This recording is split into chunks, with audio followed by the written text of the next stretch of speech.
Entra no poder disciplinar, e é importante que eu aborde isso aqui, para que você não fique com aquela, professor, você falou que com base no poder hierárquico, eu posso aplicar sanções. E onde que fica, então, o poder disciplinar? Nós vamos falar sobre isso agora, beleza? De olho no nosso slide. O poder disciplinar é a prerrogativa que a administração tem para aplicar sanções àqueles que estejam submetidas à sua disciplina interna e tenham cometido algum tipo de infração administrativa, de infração disciplinar. Veja só o que a gente está falando. É a prerrogativa para eu impor sanções, não só para impor, como também para apurar, para instaurar aí os processos e realizar a devida apuração sobre os fatos que a autoridade tiver conhecimento, que podem levar à ideia aí do cometimento de uma infração. Pessoal, vamos lá. O poder disciplinar, ele se aplica em um primeiro momento aos próprios servidores públicos. Então aqui não há dúvida, quando você fiscaliza, quando você está atuando, verificando aí a atuação do seu subordinado, e verifica que ele cometeu uma infração disciplinar e vai lá e instaura o processo administrativo disciplinar e aplica uma sanção, você está exercendo sim o seu poder disciplinar. Então, quando você aplica uma sanção ao servidor, é exercício também do poder disciplinar. Por outro lado, o poder disciplinar não se resume à sanção, ao sancionamento dos servidores. Ele alcança também os chamados particulares que possuam algum vínculo específico com a administração pública. Em geral, esses vínculos específicos, eles são formados quando alguém assina um contrato administrativo com o poder público. Em geral é isso, não se resume a isso aqui o vínculo especial, mas em geral ocorre quando se firma um contrato administrativo com a administração. Então imagine que uma empresa seja contratada pelo poder público para prestar serviços de limpeza. E essa empresa, no âmbito deste contrato administrativo, deixe de cumprir alguma disposição contratual, cometa uma infração contratual e a administração vai lá e aplica uma sanção, uma advertência, uma multa a esta empresa. Esta sanção decorre do poder disciplinar. Então o poder disciplinar não se resume, não se limita aos servidores públicos, alcançam também particulares com algum vínculo específico com a administração. Em geral, esse vínculo específico é um contrato administrativo, mas pode ocorrer também dentro lá de um aluno que é punido, que é sancionado, dentro de uma universidade pública, porque aqui você está sancionando este aluno por este vínculo especial que ele formou com o Estado, com a administração, que ocorreu por meio desta matrícula nessa instituição pública de ensino. No caso dos particulares, eu teria aqui uma empresa privada que presta um serviço para a administração, eu teria uma concessionária de serviços públicos, entre outras mais empresas que firmem contratos, ou pessoas físicas também que firmem contratos com a administração. Indo para o nosso slide. Vamos lá. Questão de prova. Constitui manifestação do poder disciplinar da administração pública a aplicação de sanção à sociedade empresarial no âmbito de contrato administrativo. A sociedade empresarial é uma empresa privada, é um particular, só que este particular, ainda que não integre, ainda que não componha a administração pública, possui um vínculo específico, possui um vínculo decorrente deste contrato administrativo. Nessa situação aqui, esta empresa estará sujeita ao nosso poder disciplinar. Daí porque a aplicação aqui do nosso poder disciplinar neste caso. Beleza? Logo o item está correto, perfeita essa questão. Mais uma, agora uma da FCC, da Prefeitura de Teresina. Vamos lá. Considere duas situações hipotéticas. Veja só, são duas situações. A primeira situação. Daniela cursa nutrição na Universidade Federal do Piauí desde 2014. Veja que ela está na Universidade Federal do Piauí. Instada por um grupo de colegas, estudantes do mesmo curso, aderiu à prática de atos de vandalismo na universidade como forma de chamar a atenção das autoridades responsáveis e pleitear melhores condições para os estudantes, como bolsas de estudo e vale-refeição. Aqui eu acabo a primeira situação. Segunda situação. Já Rafaela é funcionária de um banco privado em Teresina, tendo sido sancionada pelo município ao pretender reunir-se com colegas em local aberto ao público sem preencher os requisitos legais para tanto. O poder disciplinar da administração pública aplica-se somente na primeira situação, deixa um asterisco aqui. 2. Não se aplica a quaisquer das hipóteses, pois destina-se a apurar infrações e aplicar penalidades aos servidores públicos. A gente sabe que ele não se limita, o poder disciplinar, apenas aos servidores. Eu tenho aqui também os nossos particulares, só que são aqueles particulares que tenham algum vínculo especial, vínculo específico com a administração pública.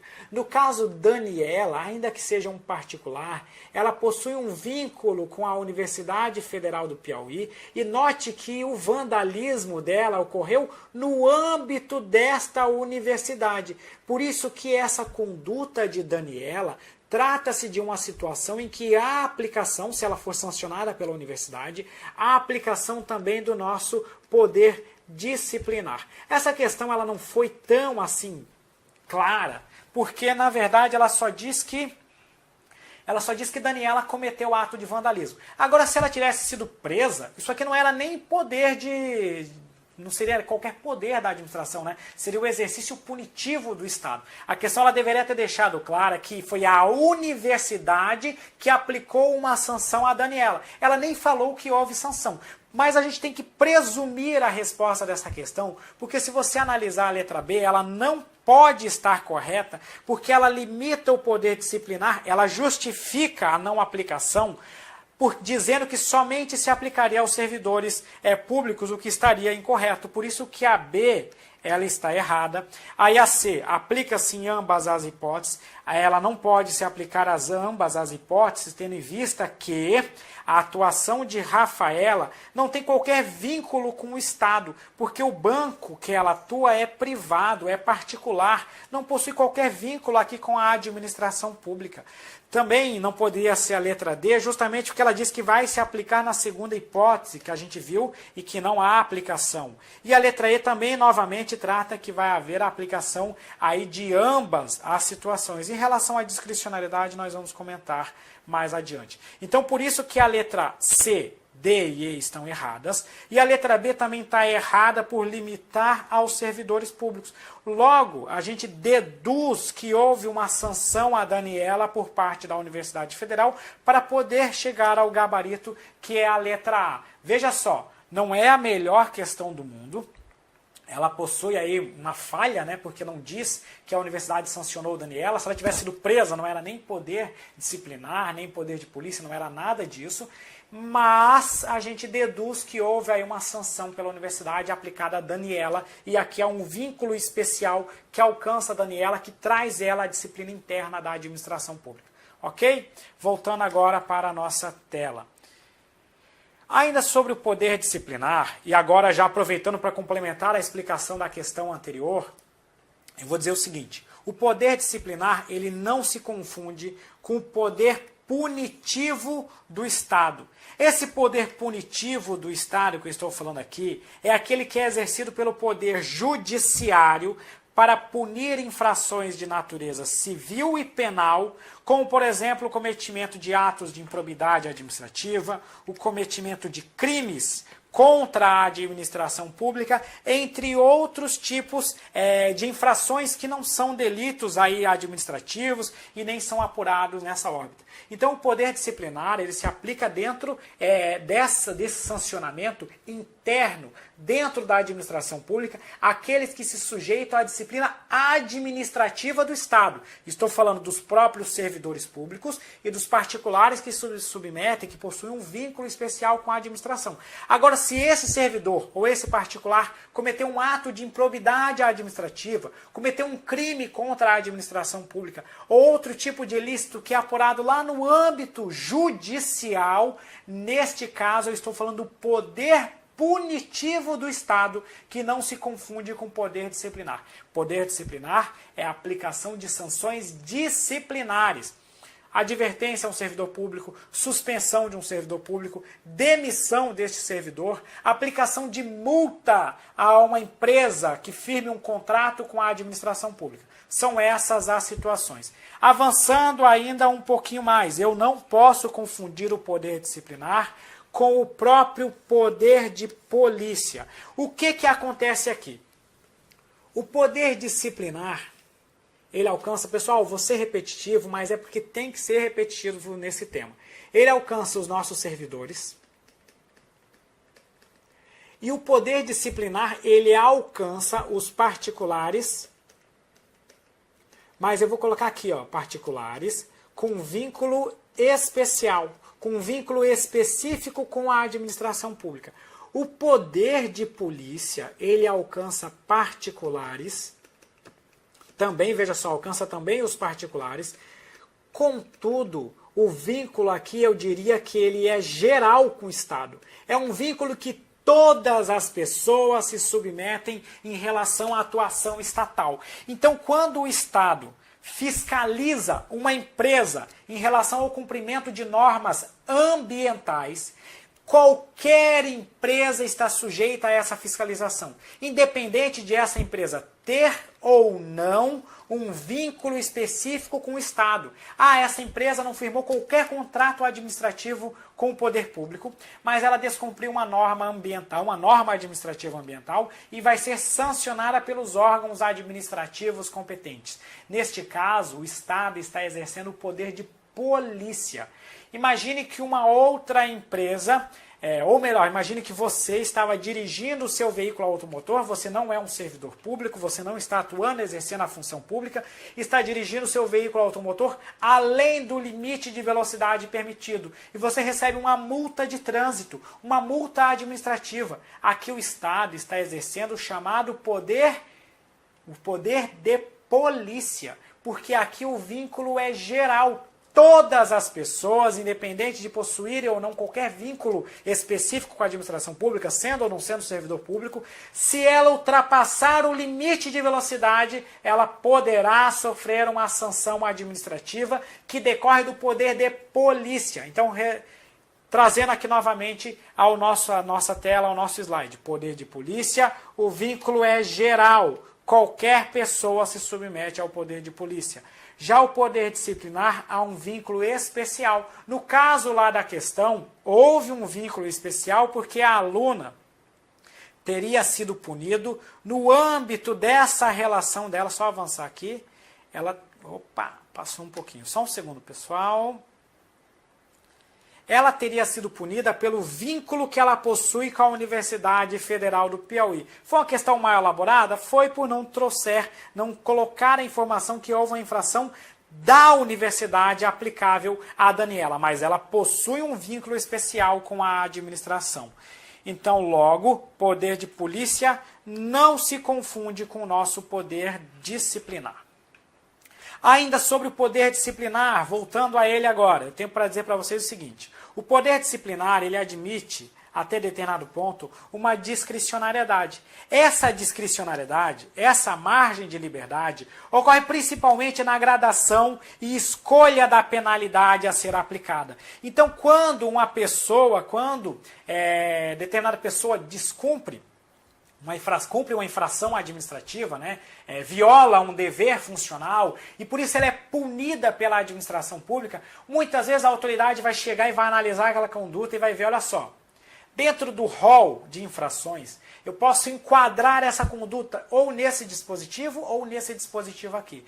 Tem uma certa liberdade para a autoridade fazer isso. Porque se você pegar a Lei 812 como exemplo, vá lá nos artigos 116 e 117 da Lei 812 e veja os deveres e as proibições que o servidor se submete. Veja que há lá uma série de conceitos que são subjetivos, né? Atuar com zelo, com lealdade, várias infrações, guardar sigilo das suas informações. Existem ali conceitos que não são tão claros, por isso que diante de um caso concreto, a autoridade ela terá uma certa liberdade para enquadrar uma conduta ou num dispositivo ou num outro.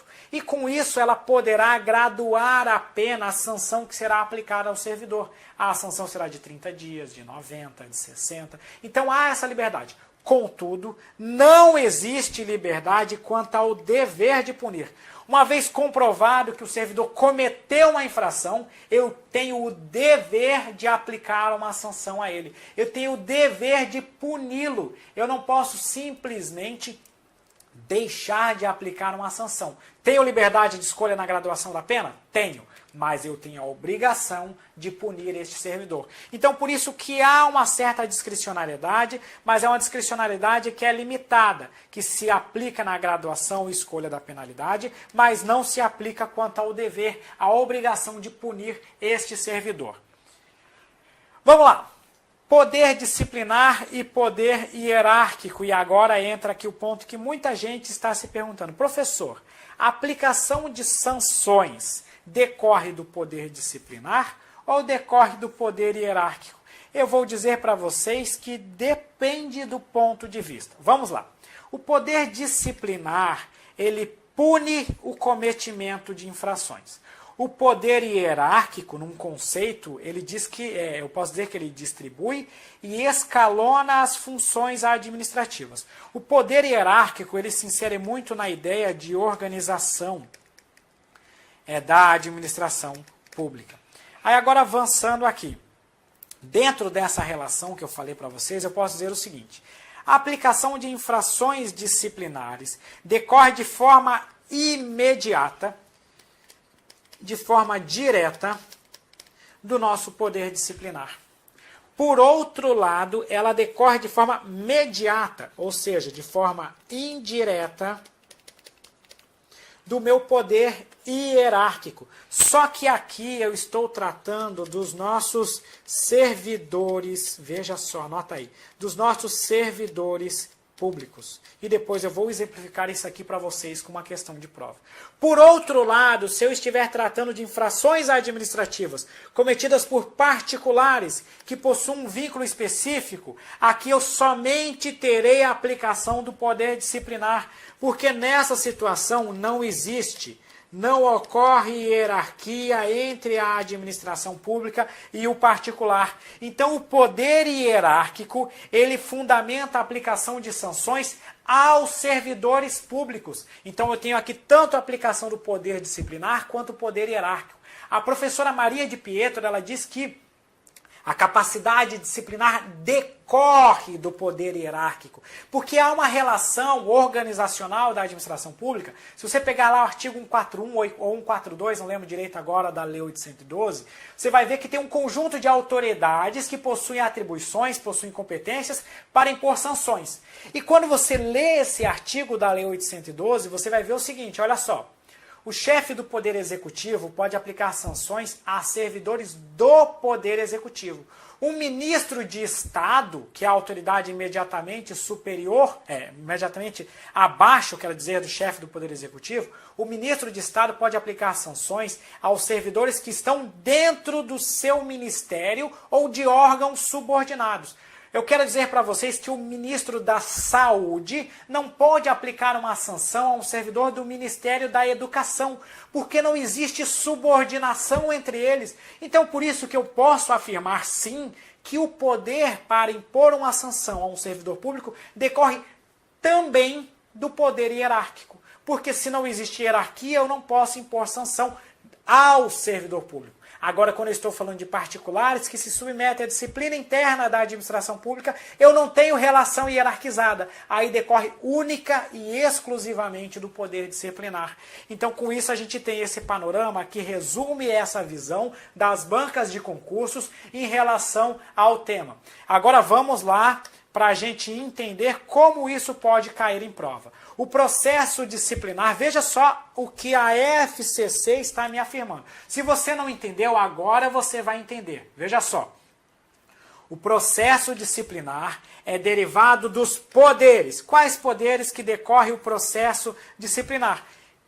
Hierárquico e disciplinar. Ponto. Acabou. A aplicação do processo disciplinar, sobretudo aqui aos nossos servidores públicos especificamente, né? Ah, professor, a questão não disse que era ao servidor público. Só que se não for ao servidor público, não tem nenhum gabarito válido. Então precisa analisar essa questão sobre a perspectiva das alternativas que eu tenho disponível. E veja o que diz a alternativa A. Do poder hierárquico, ok, decorre do poder hierárquico. Do poder disciplinar também decorre do poder disciplinar. Então, logo o item está correto. Eu não falo de processo disciplinar no âmbito do poder de polícia, ainda que eu possa aplicar sanções no âmbito do poder de polícia, não se trata um processo disciplinar especificamente, muito menos exercício do poder regulamentar, que trata aí do estabelecimento de normas. Aí teria disciplinar, beleza, de polícia, não entra nessa relação de polícia novamente, e por fim o último trata apenas do poder regulamentar, que estaria incorreto. Logo, letra A, poder hierárquico e poder disciplinar. Agora vamos lá.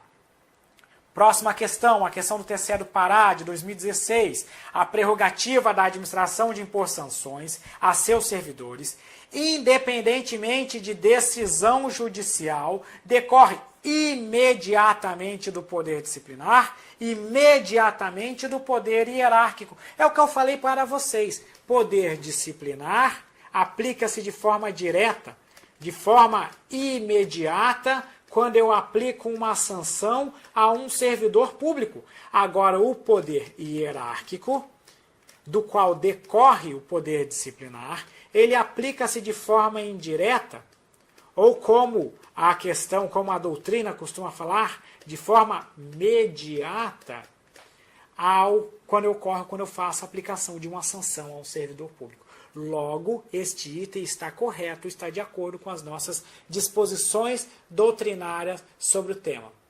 Vamos lá. Mais uma questão de prova, agora de agente da Assembleia Legislativa do Mato Grosso do Sul. A administração pública, após regular processo administrativo, penalizou servidor seu lotado junto à Secretaria de Transportes, por ter deixado de praticar ato de sua competência sem justificativa juridicamente aceitável. A hipótese trata do exercício do poder. Veja só, se ela aplicou uma sanção a um servidor, como regra, num primeiro momento, eu digo que é o exercício do nosso poder disciplinar. Mas eu sei que indiretamente eu também tenho aplicação do nosso poder hierárquico. Então eu tenho que analisar aqui a questão, analisar as alternativas. Letra A, polícia administrativa. A polícia administrativa não é aplicável diretamente aos nossos servidores, por isso que essa letra está incorreta. Disciplinar, guarda essa alternativa por hora. C, regulamentar. Regulamentar é para estabelecer normas, não é o que está ocorrendo nesta assertiva aqui. Próxima alternativa, de polícia, novamente não é poder de polícia, porque o poder de polícia é utilizado para aplicar sanções a particulares que se submetem a uma disciplina geral da administração pública. E novamente disciplinar na letra E. Agora vamos analisar a B e a E. B, disciplinar, que encontra fundamento de validade na lei e é decorrência do poder hierárquico. Veja que o poder disciplinar, para que eu estipule, para que eu estabeleça, nós estudamos isso no princípio da legalidade, para que eu possa aplicar uma sanção a qualquer pessoa, eu preciso ter previsão legal. E, além disso, a professora Maria de Pietro diz que a aplicação de sanções aos servidores é uma decorrência da hierarquia da administração pública. Por isso que essa letra B é o nosso gabarito, porque o poder disciplinar, ele encontra fundamento na lei, afinal de contas é a lei que prevê as sanções, que prevê as infrações, que prevê a autoridade competente para impor sanção, e decorre dessa relação hierarquizada que ocorre, que existe dentro da administração pública. Logo, o gabarito é a nossa alternativa B. Letra E, disciplinar, que não decorre da hierarquia, eis o erro dessa assertiva que vai contra as disposições doutrinárias sobre o tema. Avançou. 11. Veja só essa questão. Técnico Judiciário, área administrativa do TRE de São Paulo, de 2017. Os servidores públicos estão sujeitos à hierarquia no exercício de suas atividades funcionais. Considerando esse aspecto, eu vou pular num primeiro momento a letra A e vou analisar direto a letra B. B.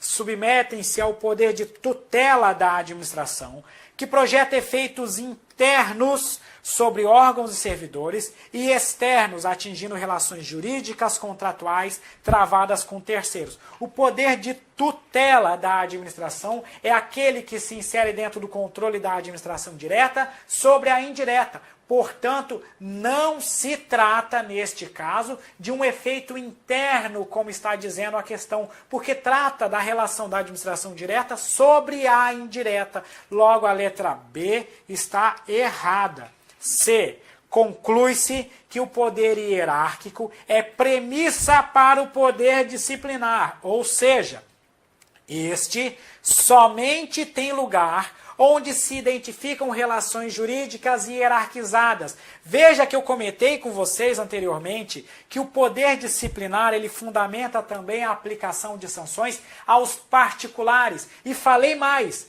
não existe hierarquia entre a administração e particulares. Logo, a sanção aplicável ao particular que firma um contrato com a administração pública não decorre do poder hierárquico, decorre apenas do poder disciplinar. Então veja só que eu não posso dizer que o poder disciplinar tem como premissa sempre a relação hierarquizada, porque em algumas situações o poder disciplinar ele não dependerá de hierarquia. Ele não depende de hierarquia quando eu estou falando de particulares. E ele sim depende de hierarquia. Está ruim de ler, pessoal, eu estou falando aqui já para que você possa anotar. Sim, ele depende de hierarquia quando eu estiver tratando de servidores públicos. Então, por isso que a letra C está errada e confirma aquilo que a gente acabou de falar. Não existe hierarquia quando o vínculo é contratual, muito menos em relação a terceirizados, né? Quem é mais avançado aí no direito administrativo sabe que quando a gente trata da contratação de serviços terceirizados, com empresa que presta serviço de limpeza, de segurança, entre outros, não pode existir uma hierarquia direta entre o fiscal deste contrato e os funcionários dessa empresa. O fiscal do contrato ele fiscaliza o serviço prestado pela empresa. Então, se houver uma infração, ele notifica a empresa, justamente para não caracterizar essa relação de hierarquia. Então, esse item ele possui vários erros sutis e é um item, essa letra C, bem interessante aí para fixar o entendimento. D. O poder hierárquico autoriza a edição de atos normativos de caráter autônomo. O poder hierárquico ele só autoriza a edição daqueles atos ordinatórios para dispor sobre a disciplina interna da administração pública, e tais atos ordinatórios não são autônomos. Eles decorrem, eles dependem de uma previsão em lei, eles disciplinam aquilo que está na legislação. Logo, a edição de atos de caráter autônomo é uma situação excepcional que a gente vai ver lá na hora que falarmos do nosso poder regulamentar. Então, por isso que essa letra D está errada, porque não existe edição de ato de caráter autônomo, ou seja, ato primário,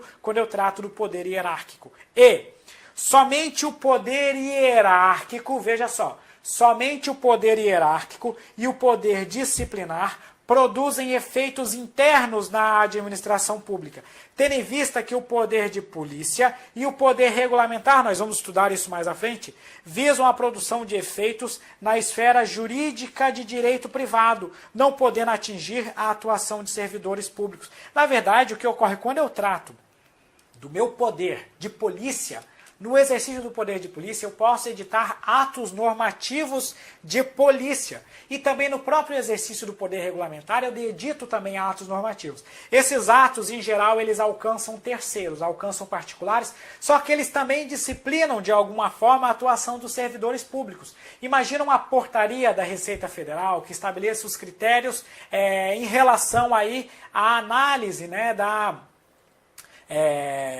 declaração de imposto de renda. Essa norma ela vai atingir particulares, vai atingir as pessoas que precisam declarar imposto de renda.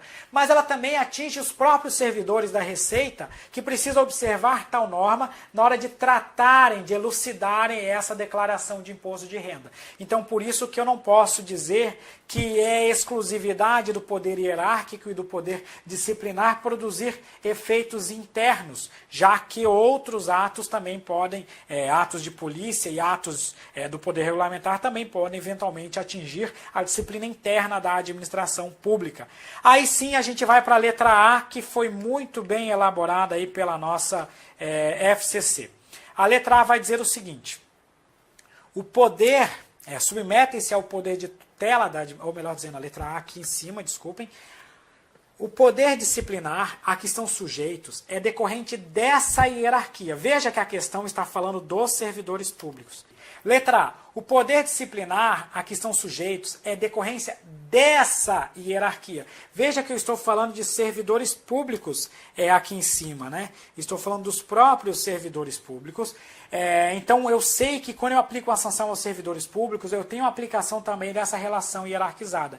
Então guarda esses servidores, né, e esse poder de aplicar uma sanção, ele possui uma relação com o vínculo funcional existente e observa também a estrutura organizacional da administração pública para que eu identifique a autoridade que é competente para apurar e punir as infrações disciplinares. O exemplo disso é o tal do artigo que eu falei para vocês, 141 ou 42 lá da Lei 812, que trata das autoridades que são competentes para aplicar sanções administrativas. Em geral, essas autoridades também podem aplicar aos servidores sanções disciplinares e instaurar o próprio processo administrativo. Então veja que essa relação de hierarquia ela não define só um poder de comando, mas também define um poder de fiscalização e de sanção. O Ministério da Saúde, o Ministro da Saúde aplica sanção no seu âmbito, o Ministro da Educação em sua área de atuação. O Poder Legislativo, lá as autoridades máximas do Poder Legislativo, elas podem pôr sanções dentro dos servidores, dentro da relação hierárquica do Poder Legislativo,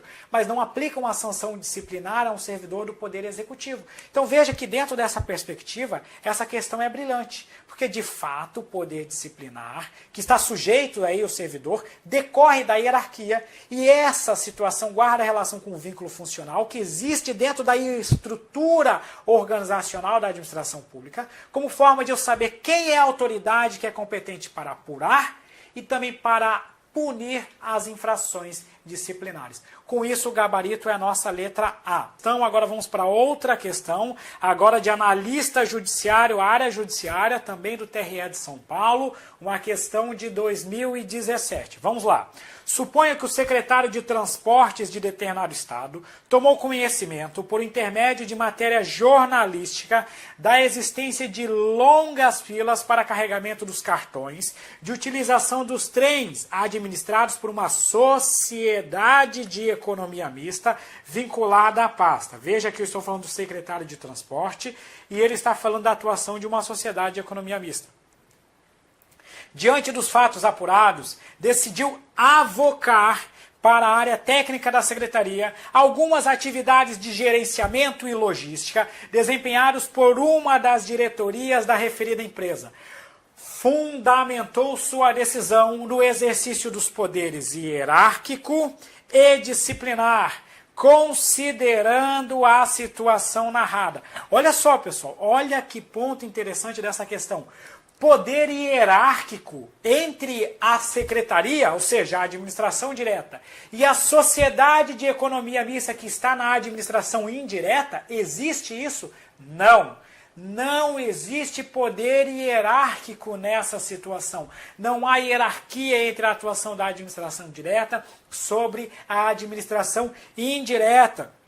Esse que é o X dessa questão. Então, considerando a situação narrada, a atuação do secretário justifica-se do ponto de vista da hierarquia? Não, porque não existe hierarquia nessa situação. Eu diria que também não se justifica nem tão pouco sobre o aspecto disciplinar, porque apesar de existir aqui longa fila, eu não sei se necessariamente houve aí o que falar no aspecto disciplinar, nem tão pouco existiria essa relação direta para que o secretário pudesse sancionar alguém em tal situação. Por isso que a letra A está incorreta.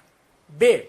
A decisão baseia-se, legitimamente, apenas no poder disciplinar que compreende o controle e a supervisão. Controle e supervisão, dependendo do aspecto, né, que eu vou ter aqui, se eu estou falando do controle e supervisão no sentido de tutela, de controle finalístico, ele decorre dessa relação de vinculação da administração pública direta em relação à indireta. Ou seja, não decorre de poder disciplinar, nem tampouco de poder hierárquico, tendo em vista que não há hierarquia nessa situação. Então também não pode ser a letra B. Vamos lá.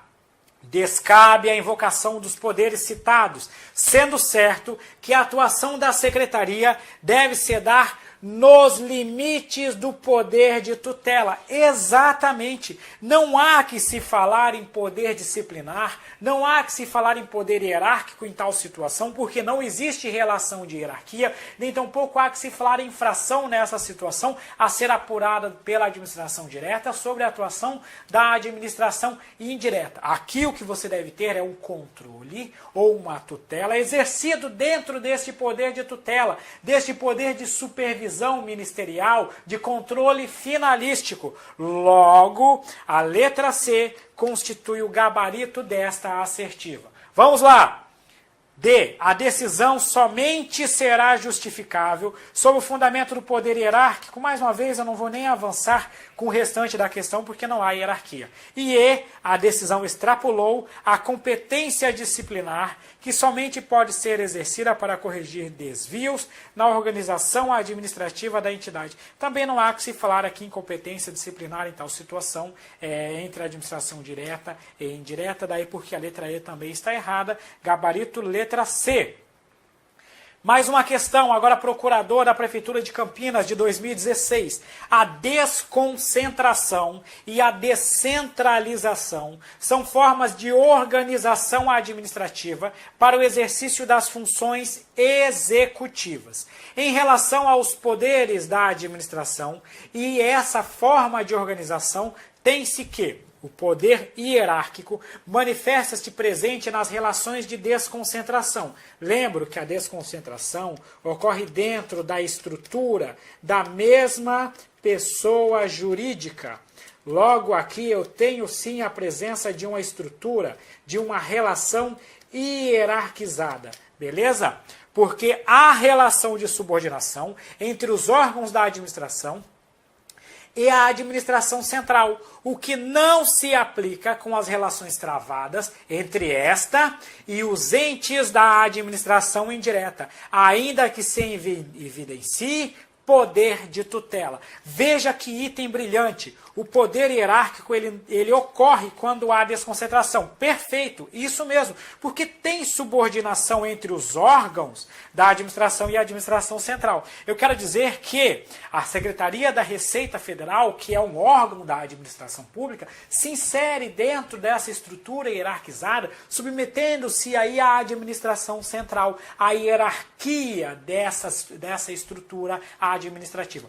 Por outro lado, quando eu tenho a relação entre a administração direta, administração central, e a administração indireta, eu não tenho relação hierarquizada, mas apenas poder de tutela. Logo, este item aqui é verdadeiro e está correto, portanto. 2.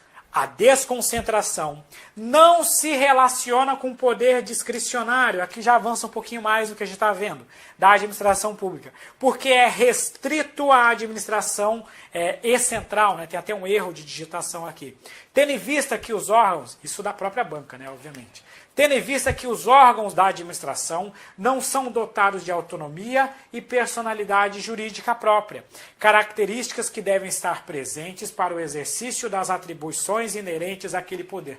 O que essa questão está dizendo é o seguinte: Para que eu tenha discricionariedade, eu deveria ter uma personalidade jurídica própria. Não, não é isso a característica da discricionariedade. A característica da discricionariedade é que a lei outorgue ao agente público mais do que uma decisão possível, mais do que uma medida de interesse público para atuar. Então, neste caso aqui, este item está incorreto, porque veja só, aqui, nesta situação, ela está dizendo que se não houver personalidade jurídica própria, não haverá discricionariedade. São várias situações, né, dentro de um órgão, lá na Receita Federal, é o exemplo que eu estou dando várias vezes aqui, mas vamos trazer para o âmbito do nosso poder, dos tribunais, né, lá dentro do TRE, por exemplo. O TRE não tem um TRE, um TRT, um TRF, eles não possuem personalidade jurídica própria, mas em várias situações as autoridades competentes nesses órgãos atuarão com discricionariedade. Beleza? Voltando para o slide, logo 2, falso. 3.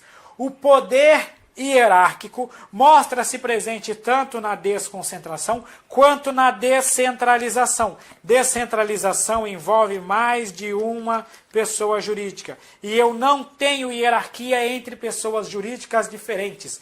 Logo, este item é falso. Com isso eu tenho verdadeiro, falso e falso. Item 13, então, verdadeiro, falso e falso é o nosso gabarito. Avançando, agora a gente entra no nosso poder regulamentar. Vamos lá, galera. Poder regulamentar é um poder inerente e privativo do chefe do Poder Executivo para editar atos administrativos normativos, ou seja, para editar decretos. Então, por exemplo, quando o presidente da República estabelece um decreto, elabora um decreto para regulamentar uma lei, ele está exercendo o poder regulamentar. Exemplo, professor. Recentemente foi editada a Lei 13.303, que é o regime jurídico das estatais, o regime jurídico das empresas públicas e das sociedades de economia mista e de suas subsidiárias. Tal lei foi recentemente disciplinada por um decreto do Poder Executivo. Esse decreto estabelece as normas para fiel execução da lei. A Lei de Acesso à Informação, ela possui um ato normativo, ela possui um decreto que regulamenta a sua aplicação. Entre outros vários exemplos. A Lei 10.520, que é a Lei do Pregão, ela tem 2 decretos regulamentando o pregão. Um regulamentando o pregão na forma eletrônica, outro regulamentando o pregão na forma presencial.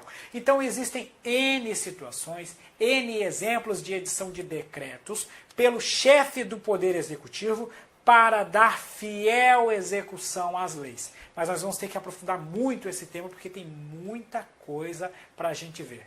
Vamos lá!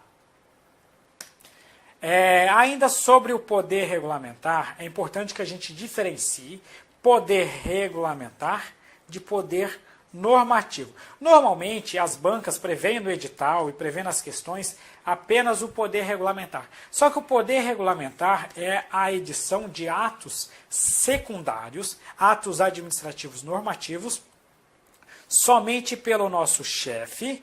Veja só, chefe do Poder Executivo. No âmbito federal, o chefe do Poder Executivo é o presidente da República, mas também poderia ser exercido aí pelos governadores, pelos prefeitos municipais também. Então, poder regulamentar é para editar decreto, ok? Já poder normativo seria algo muito mais abrangente, muito mais extenso. O poder normativo, ele envolve a edição de qualquer ato administrativo normativo. Aqui a gente tem exemplos de portarias, a gente tem exemplos de resoluções, entre outros tipos de atos que possuem o que a gente chama de generalidade e abstração. Generalidade e abstração significa o seguinte: este ato aqui, ele não se aplica a um caso concreto, a um caso específico, mas sim a todas as situações idênticas a essa, alcançando pessoas indeterminadas, ou seja, todas as pessoas que se submeterem a tal situação. Dá um exemplo para mim, professor. Imagine um decreto regulamentando o ato de você fazer a declaração anual de imposto de renda.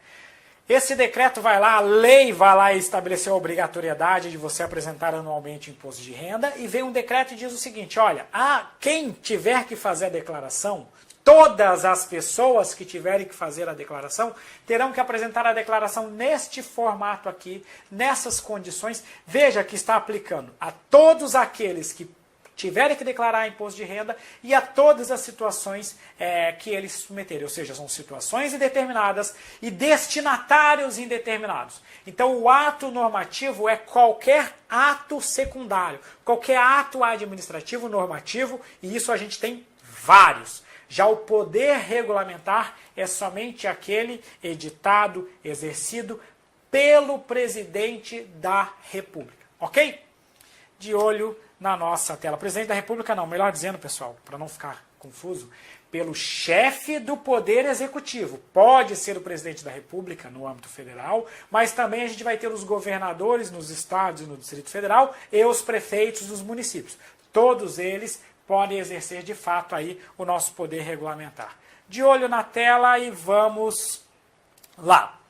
O chefe do Executivo, lembrando, presidente, governadores e prefeitos, ele pode editar decretos de natureza executiva, ou também chamados de decretos regulamentares, ou simplesmente regulamentos, E ele também pode editar o que a gente chama de decretos autônomos. São atos primários, atos que guardam, que decorrem da própria Constituição Federal, enquanto os atos regulamentares, eles disciplinam o que está previsto em lei. Então é muito importante que você tenha a sua Constituição, isso já fica uma dica, jamais venha estudar direito administrativo sem ter a sua Constituição da República ao seu lado. Se você abrir a sua Constituição e ver lá no artigo 84, você vai ver o seguinte: no inciso 4 do artigo 84, vai ter a competência para o chefe do Poder Executivo dispor, mediante decreto, estabelecer por meio de decreto, ou melhor, editar decretos para dar fiel execução às leis. Esses são os decretos regulamentares. Vai existir aqui num primeiro momento a Constituição, depois da Constituição você vai ter as leis, e abaixo dessas leis você vai ter um decreto regulamentando aquilo que estava na lei.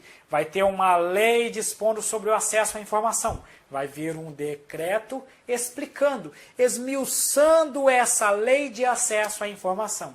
Vai ter um decreto tratando sobre as empresas públicas, melhor dizendo, vai ter uma lei tratando sobre as empresas públicas e sociedades de economia mista. Vai vir um decreto e vai dispor, por exemplo, no âmbito da União, no âmbito do Poder Executivo Federal, sobre essa lei, sobre a aplicação dessa lei no âmbito do Poder Executivo. Então, pessoal, são várias as situações de edição dos nossos decretos de execução. Já os decretos autônomos, eles aplicam-se em apenas duas situações bem restritas, constantes no artigo 84, inciso 6 da Constituição Federal, que nós já vamos estudar daqui a pouco. Voltando então para o nosso slide. Vamos lá. Primeiramente, artigo 84.4. Vai dizer o seguinte: compete privativamente ao presidente da República sancionar, promulgar e fazer publicar as leis, bem como, veja só, bem como expedir decretos e regulamentos para sua fiel execução. É aqui que a gente encontra o fundamento constitucional para o presidente da República estabelecer leis. Aí vamos lá. Esse poder regulamentar, ele serve para dar fiel execução às chamadas leis administrativas. Isso aqui cai pouco, mas o pessoal sempre pergunta: professor, toda lei precisa de um regulamento? Não. Em geral, são as leis administrativas. O que é uma lei administrativa? Lei administrativa é aquela que depende da administração pública em algum momento para ser executada. A lei de licitações e contratos é um exemplo de lei administrativa. A lei 13.303 da Sociedade de Economia Mista, Empresas Públicas, é uma lei administrativa. A lei 10.520, que é a lei do pregão, também trata-se de uma norma administrativa, lei de acesso à informação, todas essas leis que possuem, que dependem da atuação da administração pública, são leis administrativas. Ah, professor, e o que não seria uma lei administrativa? Por exemplo, a legislação penal. A legislação penal ela não depende da atuação direta da administração pública, mas sim da atuação do Poder Judiciário. A lei penal, a lei processual penal, a legislação civil, né, o Código Civil e a lei do Código de Processo Civil são exemplos de leis que não são administrativas e, portanto, não dependem de regulamento. Além disso, mesmo que se trate de uma lei administrativa, nem sempre eu precisarei de um regulamento. É porque algumas leis administrativas elas são auto-aplicáveis, né? Mesmo que não exista uma lei regulamentando ela já consegue, ela já tem ali as condições, os elementos necessários para que ela de fato funcione. Mas algumas leis elas vão dizer o seguinte, olha, no prazo de X dias, o presidente da República, o chefe do executivo, ele terá que regulamentar essa lei. Então é o tipo de lei administrativa que expressamente determina que haja uma regulamentação. Se isso ocorrer, veja o que eu estou falando, se a lei não falar nada, em regra a lei já é auto-aplicável. Pode vir um regulamento depois, mesmo que a lei não fale nada? Pode. Agora, se a lei diz, ó, esta lei terá que ser regulamentada. Aí essa lei, enquanto não houver o regulamento, ela não é aplicável. Ela possui uma situação suspensiva, né? Aguarda o regulamento para que de fato ela funcione. Ah, professor, mas olha só, vamos para a tela. Primeiro ponto, a lei ela pode ser auto-aplicável? Sim, ela pode se aplicar diretamente. Quando ela não exige, quando ela não prevê um regulamento, ela pode ser auto-aplicável. Mesmo que ela seja auto-aplicável, ela pode ter um regulamento? Pode sim. Está ficando aqui um pouquinho confuso, mas é que eu vou explicando para vocês. Ela pode ter um regulamento, mesmo que seja auto-aplicável? Sim, pode ter um regulamento. Agora, algumas leis elas não são auto-aplicáveis, ou seja, quando a própria lei administrativa determina que haja uma regulamentação. E aí vamos supor que essa lei fixou um prazo. Ela disse, ó, no prazo de 90 dias, o presidente da República, ou o chefe do Executivo, seja lá quem for, o chefe do Poder Executivo, melhor falando, tem que regulamentar essa lei. E essa pessoa, esse presidente ou esse chefe do Executivo, nos demais entes da Federação, não edita tal regulamento. E aí? A lei fica eternamente sem ser aplicável? Aí, nessas situações, o judiciário pode ser provocado, a gente tem um instrumento previsto, que é o mandado de injunção, que às vezes pode ser adotado quando falta uma norma regulamentadora para que um direito seja implementado, aí o judiciário pode chegar lá e atuar e fixar prazo, entre outras coisas. Isso já entra na matéria de direito constitucional, por isso que eu não vou aprofundar, e nem quero trazer muito, porque isso aqui raramente cai em prova. O que eu quero dizer para vocês é que lei administrativa pode ser regulamentada. Em algumas situações a própria lei determina que haja regulamento, em outras ela é auto-aplicável, mas pode mesmo assim ter um regulamento a posterior. Só isso que você precisa saber por hora. Beleza? Voltando para a nossa tela. Os regulamentos, eles são o que a gente chama de ato normativo secundário. Por que ele é secundário? Porque ele não decorre diretamente da Constituição Federal, mas sim de uma outra lei, e por isso eles não podem inovar no ordenamento jurídico, criando novos direitos e novas obrigações. Então, por exemplo, um regulamento ele pode criar um tipo de infração disciplinar, ele pode criar um tipo de pena administrativa, ele pode criar uma obrigação nova para um particular? Não pode fazer isso. Ele até pode criar alguns tipos de obrigações que a gente chama de obrigações secundárias. Também não quero aprofundar muito para não ficar complicado para vocês. Essas obrigações secundárias seriam o seguinte, chega lá a norma e diz que para você ter uma carteira nacional de habilitação, você precisa de uma licença concedida pelo Estado, e para ter essa licença você tem que preencher determinados requisitos. Aí vem um regulamento e diz o seguinte, para comprovar esses requisitos, você precisa apresentar o documento A, o documento B, o documento C. Veja que o regulamento até, entre aspas, criou uma obrigação para você. Você tem que apresentar aqueles documentos. Mas essa obrigação decorre decorre da previsão em lei. Então ele não cria uma obrigação nova, ele disciplina esta obrigação nova. Então, voltando para o slide, o ato normativo secundário, ele não inova no ordenamento jurídico, ou seja, ele não cria novos direitos, ele não cria novas obrigações, ele não cria uma sanção, ele não cria uma penalidade, ele não cria uma infração nova, ele apenas disciplina como isso tudo ocorre, por exemplo. Ok? O regulamento possui caráter geral e abstrato, a gente já explicou no começo aqui, que seria aquele que se aplica a situações indeterminadas, a sujeitos indeterminados, e aqui é um asterisco muito grande. O poder regulamentar não pode ser delegado.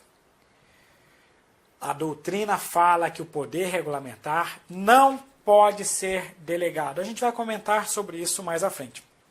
Quero dizer para vocês que a competência prevista no artigo 84.4 da Constituição Federal, ela não é passível de delegação.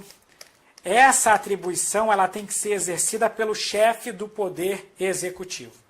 Mas a gente vai comentar mais, vamos conversar mais sobre isso. Por hora, vamos falar um pouco agora dos tais decretos autônomos. O que falei até agora com vocês do decreto regulamentar, artigo 84.4, que é para estabelecer regulamentos, para dar fiel execução às leis. Agora eu vou para o artigo 84.6, que trata do decreto autônomo. O que acontece? Até então a doutrina no Brasil defende que não existe a possibilidade de a administração inovar na ordem jurídica mediante a edição de decretos, porque o decreto ele sempre se submete a uma lei. Só que a Constituição Federal ela foi emendada e foi criada aí a figura que se chama de decreto autônomo. O decreto autônomo é uma situação especial constante na Constituição Federal que o presidente da República poderá editar sem previsão em lei, sem uma lei prévia sobre aquela matéria. Veja do que eu estou falando quando trato do decreto regulamentar. Eu estou falando disso aqui, ó, que está lá no artigo 84.6 da Constituição Federal, que diz que compete privativamente ao presidente da República. Quando eu falo aqui de presidente da República, eu quero dizer, na verdade, chefe do Poder Executivo, porque envolve também governadores e prefeitos, dispor, por meio de decreto, sobre a organização e funcionamento da administração federal, no caso de chefes do estado e do município, será a administração estadual e municipal, respectivamente, quando não implicar aumento de despesa, nem tampouco criação ou extinção de órgãos públicos. Trata-se de um decreto de organização, de um decreto de funcionamento da administração pública. Você pode dispor sobre a organização e sobre o funcionamento da administração. Se isso não implicar aumento de despesa, nem tampouco criação ou ainda extinção de órgãos públicos. Imagine de um decreto que simplesmente altere atribuições de determinado ministério, que simplesmente mude a sua composição, que trate sobre uma relação de subordinação para o seu melhor funcionamento. Tal decreto, ele poderá ser autônomo, ele independerá de lei. Agora, se houver a criação ou extinção de órgão público, ou então o aumento de despesa, aí eu preciso ter uma lei para fazê-lo, ok? Além disso, eu também posso dispor por meio de decreto sobre a extinção de funções ou de cargos públicos quando vagos. O cargo está ocupado, professor, eu posso extingui-lo por decreto? Não, eu preciso de lei nessa situação. Se o cargo ou a função estiver vaga, eu poderei fazer a sua extinção diretamente por meio de decreto, ok? Voltando então para a nossa tela, vamos lá. Portanto, como eles independem de lei, eles são atos primários, porque não se destinam a regulamentar alguma lei. Isso aqui a gente costuma dizer que se submete aí à matéria administrativa, à reserva administrativa, porque tais atribuições, elas serão exercidas apenas pelo presidente da República. Não poderá mais, de acordo com a doutrina, o legislativo dispor sobre essa matéria de lei, porque ela se reserva à esfera administrativa a partir partir aí desse texto, dessa previsão constitucional. Vamos lá, avançando. A atribuição, por isso que eu falei botei aquele asterisco lá, a atribuição para dispor sobre os decretos autônomos pode ser delegada aos ministros de Estado, ao Procurador-Geral da República ou ao Advogado-Geral da União, conforme está previsto no artigo 84, parágrafo único. Eu quero dizer o seguinte, essa atribuição aqui, ó, ela pode ser delegada, ela é passível de delegação, e essa delegação pode ser aos ministros, pode ser ao Procurador-Geral da República e pode ser ao Advogado-Geral da União, conforme prevê o artigo 84, parágrafo único da Constituição Federal. A competência para estabelecer a matéria dos decretos autônomos. Aí tem alguns parênteses, né? Quando você faz essa delegação, ela é possível? É, porque a própria Constituição permite. Só que você vai delegar a matéria, o conteúdo que vai ser disciplinado. Ou seja, o ministro de Estado poderá dispor sobre a organização e o funcionamento, poderá receber essa atribuição por meio de delegação discricionária do presidente da República, né? Trata-se o seguinte, se o presidente da República, se o prefeito, se o governador quiser, porque é uma atribuição discricionária dele, ele pode delegar essa atribuição aos seus ministros ou secretários no âmbito municipal ou estadual. Se ele fizer, quando o secretário, quando o ministro for dispor sobre essa matéria, o ato não vai se revestir da forma de decreto. Só quem edita decreto é o presidente da República, é o governador e é o prefeito. Eu quero dizer o seguinte, eu delego a atribuição, eu delego a competência para dispor sobre esse conteúdo que está aqui, ó.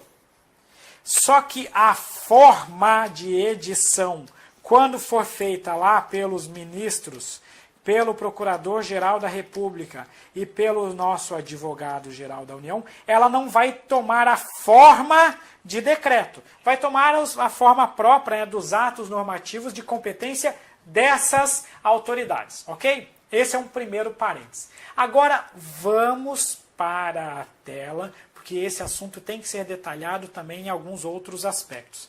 Vamos lá. Bom, primeiro vamos falar dos controles e depois a gente vai entrar em questões para esclarecer bem aquele assunto da delegação. Vamos lá.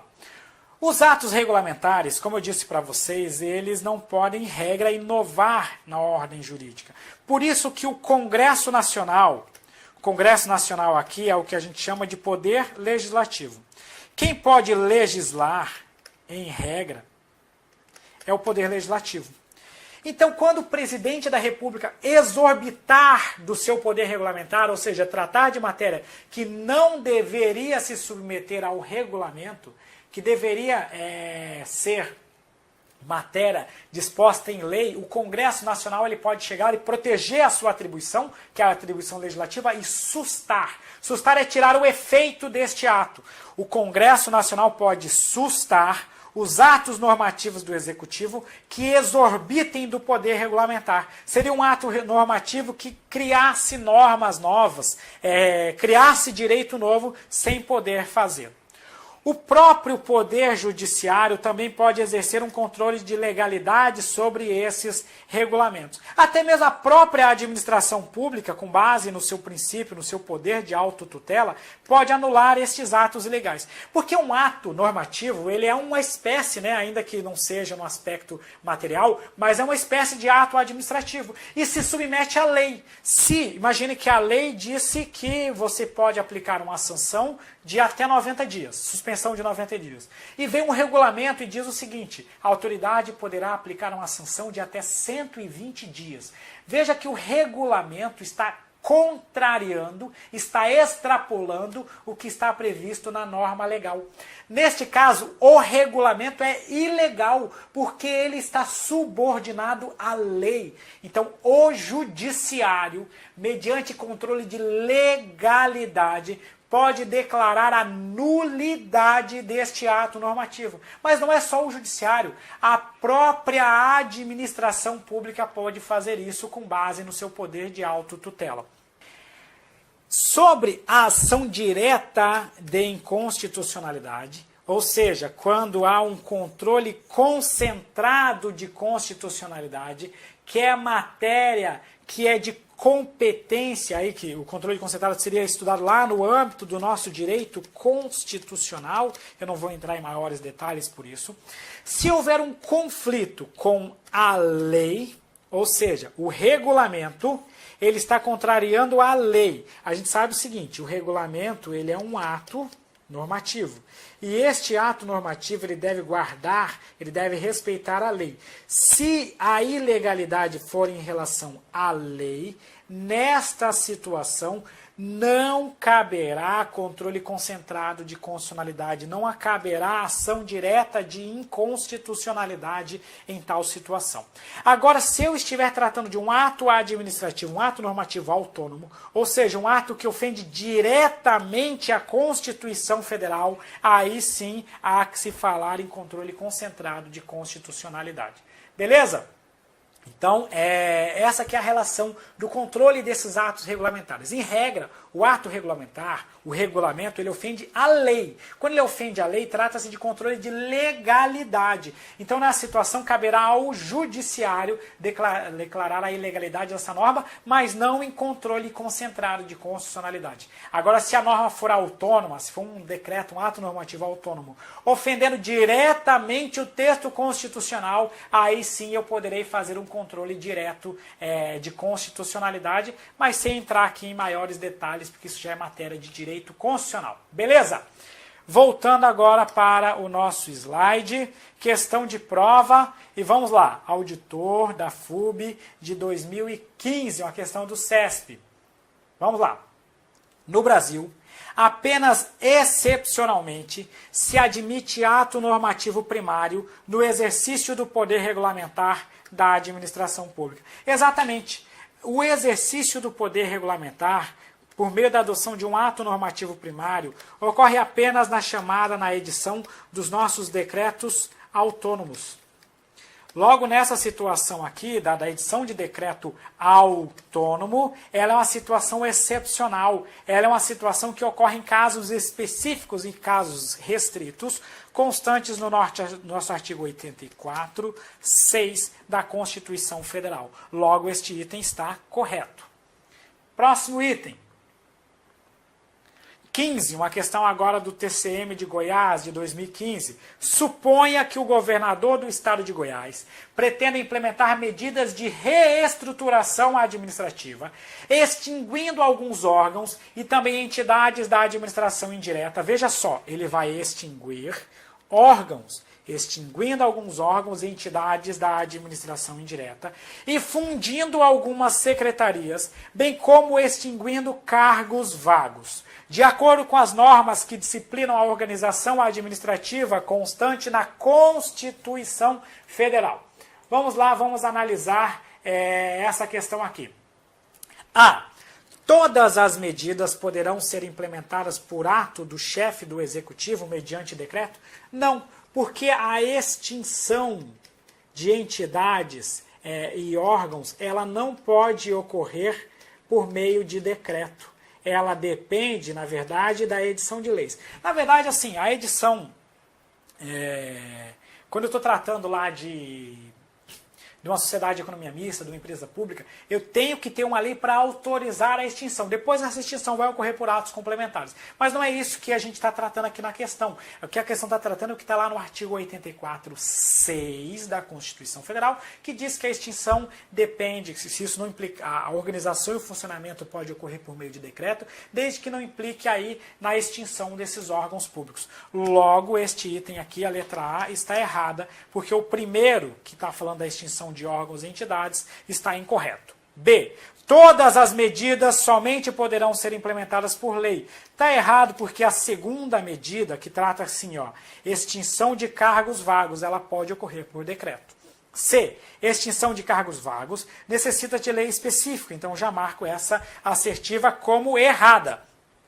Extinção de entidades da administração indireta somente poderá ser feita por lei. A lei serve para extinguir diretamente ou para autorizar a extinção de entidades da administração indireta. Isso é matéria de organização administrativa que a gente já estudou.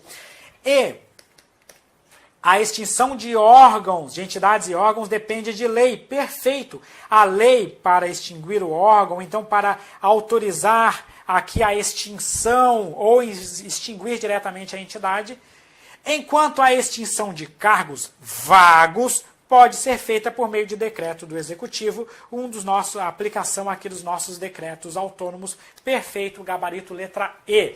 Avançando. 16. Dentre os poderes atribuídos à administração pública, é inerente ao poder, 2 pontos.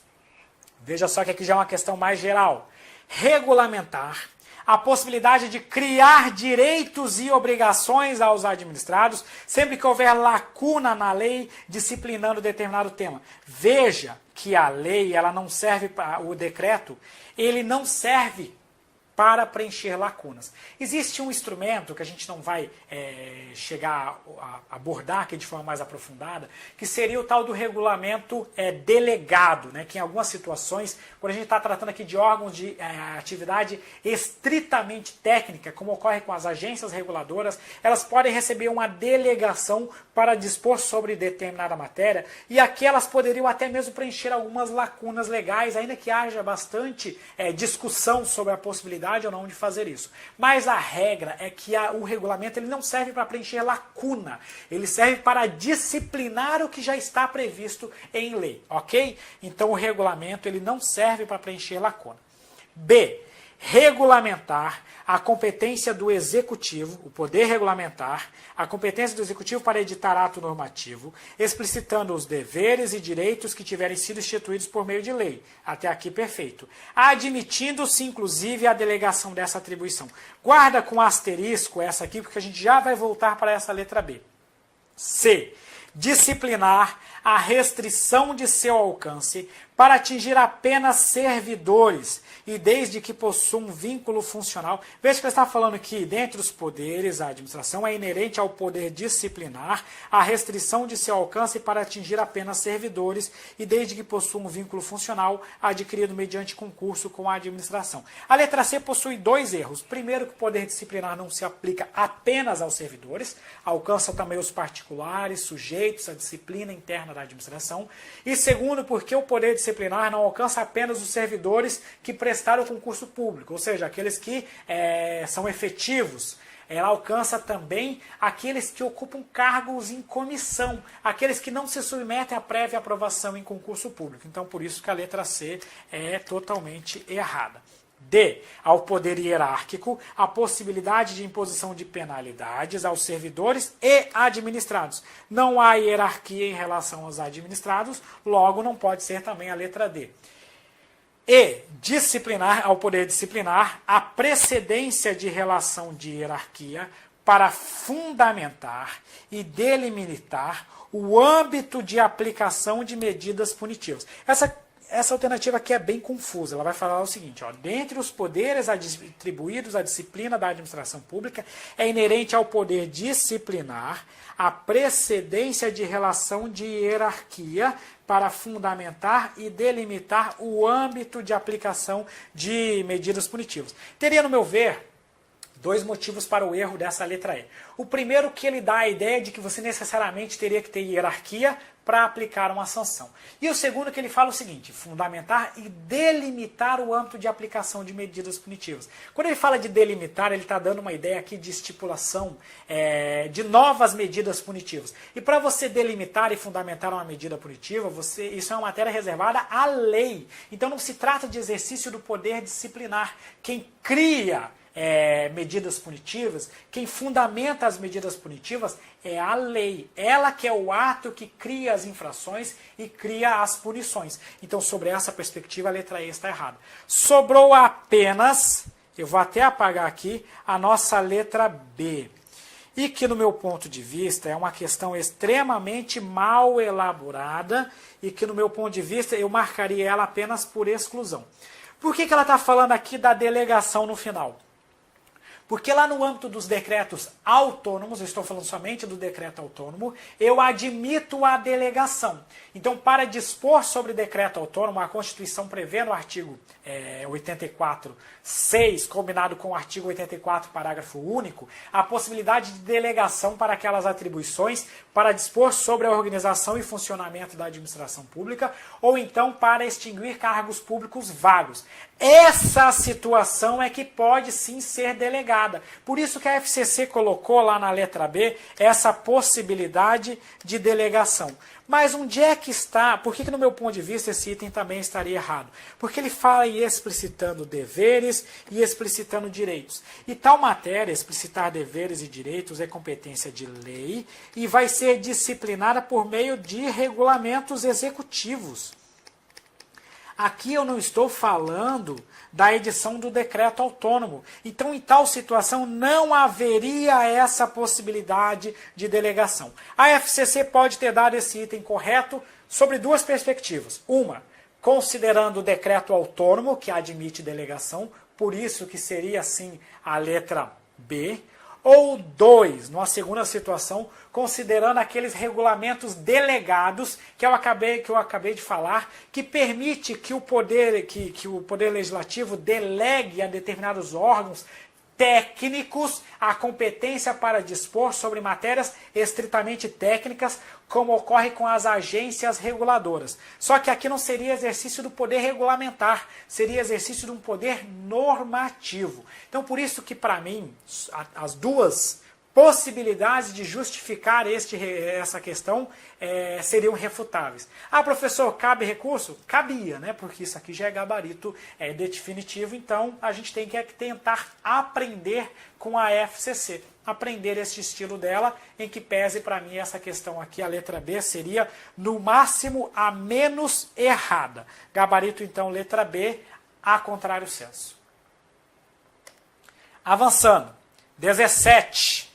A atividade regulamentar é própria do Poder Executivo, em especial do chefe do Executivo. A Constituição reserva ao campo regulamentar a disciplina de algumas matérias, conforme estabelecido no artigo 84 da Constituição Federal. A delegação da referida competência regulamentar permite que o chefe do Executivo, mediante juízo de conveniência e de oportunidade, transfira, no âmbito do Executivo, aos ministros de Estado a função de editar regulamentos de organização, respeitados os limites constitucionais. Ela chama de regulamento de organização aqui aquela matéria que está sujeita aos nossos decretos autônomos, que são justamente decretos que tratam da organização e funcionamento da administração pública, ou ainda da extinção de cargos públicos ou funções públicas vagas. Então, em tal situação, há sim a possibilidade de delegação, conforme está informando a nossa questão. E isso, de fato, é verdadeiro. Neste ponto, o item está perfeito. E ela fala que essa delegação decorre do juízo de conveniência e oportunidade. Eu comentei com vocês que essa possibilidade de delegar, a delegação, a competência, a possibilidade de delegar, ela decorre de um juízo discricionário. Cabe à autoridade competente decidir se ela quer ou não delegar tal atribuição. Então, por isso, realmente refere-se a um juízo de conveniência e oportunidade do chefe do Executivo. Logo, este item está correto. Avançando. Questão de defensor público de 2015, do exercício do poder regulamentar. Só voltando, veja que essa 17, esta sim está correta, porque esta trata especificamente dos decretos autônomos. Aqui não há qualquer problema em relação à delegação. Voltando ao nosso slide. 18, defensor público da DPE do Rio Grande do Norte. No exercício do poder regulamentar, é conferida à administração pública a prerrogativa de editar atos gerais para complementar a lei. Perfeito. Em conformidade com seu conteúdo e limites. Exato, porque o regulamento segue o conteúdo e o limite da lei. Não podendo ele, portanto, criar direitos e impor obrigações, salvo as excepcionais hipóteses autorizativas de decreto autônomo. Que item perfeito do CESP. A gente sabe que o regulamento ele não pode inovar na ordem jurídica, criando direitos e obrigações, mas existe uma situação que permite que o Poder Executivo edite os denominados decretos autônomos. Estes sim podem inovar na nossa ordem jurídica. Logo, o item 18 está correto também. Beleza? Mais uma questão, agora TCE Pará. O Congresso Nacional aprovou uma reforma administrativa proposta pelo presidente da República que reduziu o número de ministérios. Nesse contexto, o Ministério do Trabalho e Emprego e o Ministério da Previdência Social foram fundidos, tornando-se Ministério do Trabalho e Previdência Social. Veja só, eu tinha 2 ministérios, eles foram fundidos e viraram um ministério só. O que houve aqui a gente fundiu 2 ministérios. Mas quando eu faço isso, eu não estou extinguindo um ministério? Sim, houve a extinção de um ministério também. Então, nessa situação, eu extinguir, apesar de eu ter juntado eles, eu fiz a extinção de um ministério. A reforma administrativa poderia ter se materializado com a edição de decreto autônomo em decorrência do poder regulamentar do presidente da República? Não poderia ter sido realizada por esse instrumento, porque houve extinção de um órgão público, houve a extinção de um ministério. Então, quando você junta, quando você diminui vários ministérios, você está extinguindo, sim, outros ministérios, outros órgãos, para fazer um só. Então, neste caso, o item está errado. 20. Auxiliar técnico de controle externo TCE do Pará. Os atos decorrentes do poder regulamentar têm natureza originária e visam ao preenchimento de lacunas legais e à complementação da lei. Certo ou errado? Este item aqui está errado, porque um ato regulamentar não tem por objetivo preencher lacunas legais. Ele não tem, em regra, a natureza originária, mas sim uma natureza secundária, porque decorre de lei. Logo, o item 20 está errado. Beleza? Pessoal, com isso a gente já termina aqui de falar do poder regulamentar.